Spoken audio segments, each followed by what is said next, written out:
आता येतो शिंदे शिरसाट आणि जे काही संबंध जोडायचा जो काही कार्यक्रम चाललाय, कुठलाही राजकीय व्यक्ती आमच्यासारखा त्यांच्यासारखा दिवसाला 200-300 लोकांना भेटत असतो.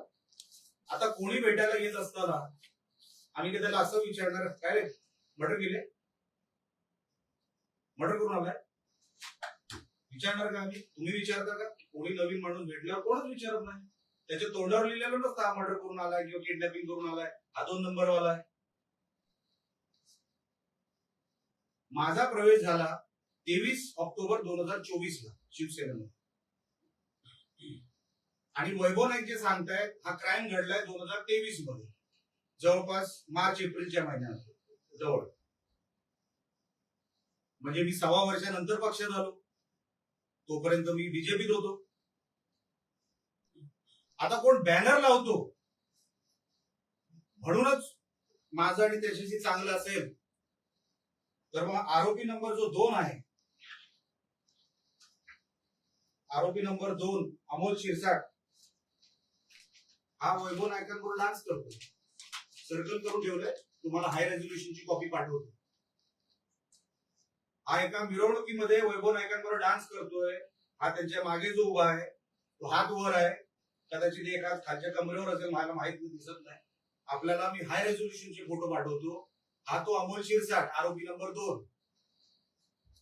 हा तुमच्यावर डान्स कसा करतोय याची हाय रेझोल्युशन कॉपी मी तुम्हाला पाठवतो, मोबाईलवरही पाठवतो आणि हार्ड कॉपी देतो. फोटो असल्यानेच माणूस आरोपी होतो आणि संबंध असतो, हा निकष जर कोर्टामध्ये टिकला तर आरोपींची संख्या एवढी वाढेल की केसच कधी सुटणार नाही.